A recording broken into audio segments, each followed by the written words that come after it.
안녕하세요. 한박공 출판사의 최미희입니다. 몽골 여행기, 책하고 책, 여행, 우정을 이제 주제로 여행을 다니고 여행 후기, 여행 이야기들을 좀 써볼까 해요.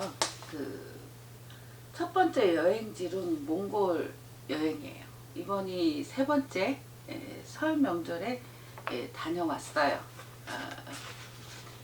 그거 하고 이제 여행 다녀와서 바로 며칠 동안 읽은 책이에요. 이 책 얘기하고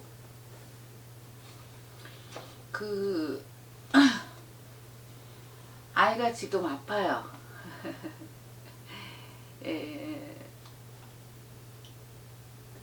범죄자들하고 이제 하수인 개들한테 하도 물어 뜯겨가지고 좀 아파요. 예. 근데 이제 하수인 개 이렇게 얘기하는 거는 몽골 여행기를 쓰면서는 이제 정말로 적당한 단어가 아니에요. 그러니까 이거 관습적으로 사람이 사람답지 못하고 그럴 때 개라고 쓰는데 욕할 때 쓰는 말이죠. 몽골에서는 가축들 소하고 개가 정말 감동이었어요. 더더욱더 이제 이 표현 쓰고 싶지 않은데 다른 말이 없어갖고 첫 번째 여행, 두 번째 여행에서는 정말 개가 인상적이었어요.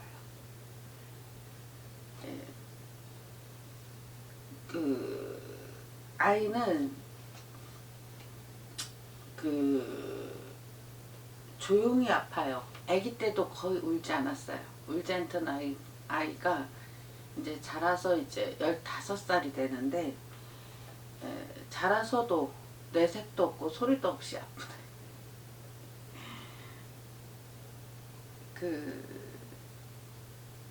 한마디로 얘기하자면 인간을 존중할 줄 모르는 겉모습만 인간이 그런 사람들, 특히 생명에 대한 경외심이 없는 자들,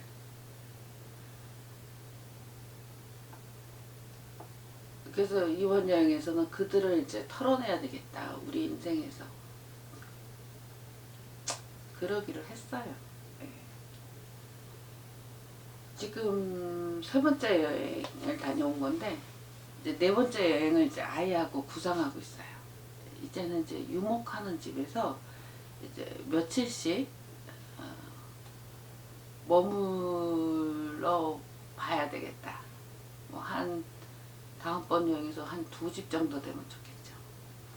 그리고 또 그 다음번에 가면은 더 긴 시간 동안 머무르고 이제 이런 류의 이야기를 나누고 있어요.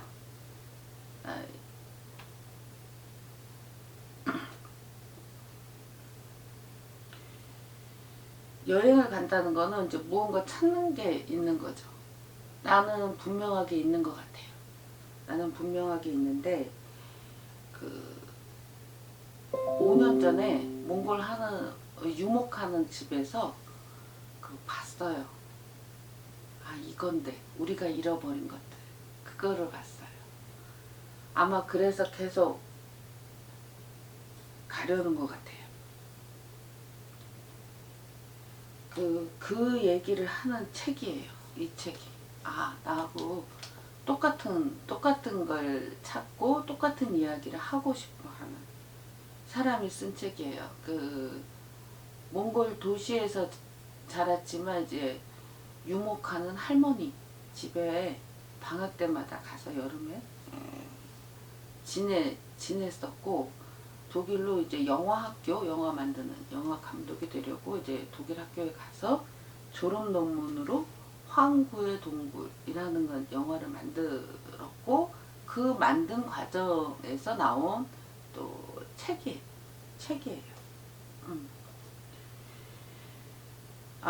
굉장히 독특한 글이 아주 독특해요. 아, 이렇게도 쓰는구나. 그러니까 영상물의 어떤 한 장면을 보는 것처럼 썼어요. 그러니까 묘사 위주이고 그림처럼 이제 장면이 연상되도록 그렇게 글을 구사했어요. 영화 감독이 쓰는 글이라서 이런 거 아닐까 이런 생각이 들었어요. 저자 이름은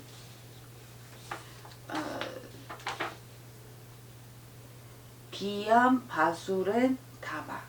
그 다음에 이제 공저 리자 라이슈. 그거 이 사람은 독일인 것 같고. 이걸 검색을 해보니까 영화를 그러니까 DVD로 제작이 됐더라고요. 그래서 어느 서점에서는 있다고 나오고 어느 서점에서는 품절됐다고 나와요. 이게 2005년에 나온 거니까 2005년에 나온 거라서. 근데 이제 지금은 DVD를 틀 수 있는 비디오 기계가 없으니까 살까 말까 그래요. 표지 아래쪽에 무슨 얘기가 있냐면 바람소리에 눈뜨고 잠드는 삶을 알려주는 생명의 이야기 이렇게 써있어요. 뒷표지도 한번 볼게요. 뒷표지에도 보면 죽음과 생명의 서사를 간직한 문화가 펼쳐진다. 네, 아주 잘 표현한 말이에요. 그러니까 자연의 경이로움이 아이를 길러주기를 열망했어요. 저는 우리 아이가 자연의 경이로움이 아이를 길러줬으면 좋겠다 이런 열망을 갖고 있었어요. 그러니까 경이로운 자연이라고 하는 건 생명과 삶에 대한 가치를 알려주는 거잖아요. 예. 그런 걸 배우고 그 속에서 살아갔으면 좋겠다 이런 바람이 있어요. 그래서 이제 이 저자는 현대의 도축과 유목민의 도축을 비교해서 썼어요. 현대 문명이 이룬 삶과 이제 죽음에 대해서 이야기를 한 거죠. 56쪽. 56쪽에 나와요. 도축. 읽어볼게요. 이 사람이 쓴 이후로 굉장히 유명해진 얘기들이 몽골 유목에 대해서 유명해진 얘기예요. 나는 몽골의 가축 도사를 생각하면 우리 할아버지가 그랬고 할아버지의 할아버지가 그랬듯이 삼촌이 자기 양을 잡기 바로 전에 양으로 하여금 하늘을 한 번 더 보게 했던 모습이 떠오른다. 몽골에서 가축은 모든 생명체의 존엄성을 알고 그것에 경외심을 지니고 있는 사람들의 손에서 숨을 거둔다. 우리는 도사를 하고 난 뒤에는 버터기름 등잔에 불을 붙인다. 우리가 지을 수밖에 없는 죄를 스스로 분명하게 의식하라는 뜻에서 그렇게 하는 것이다. 우리는 어린 짐승이나 송아지는 먹지 않고 신중하게 고른 다 큰 짐승의 고기만 먹는다. 늑대에게 죽은 가축의 고기는 먹지 않는다. 그 짐승이 삶의 마지막 순간에 두려움을 견뎌야 했을 것이기 때문이다. 그리고 도살당하는 짐승의 피가 절대로 우리의 어머니인 돼지에 닿지 않게 한다. 그 뒤에는 현대의 도축 과정에 대해서 썼어요. 요건 말을 안 하려고. 혐오스러워요. 우리가 먹는 고기는 이렇게 도살되지 않아요. 예.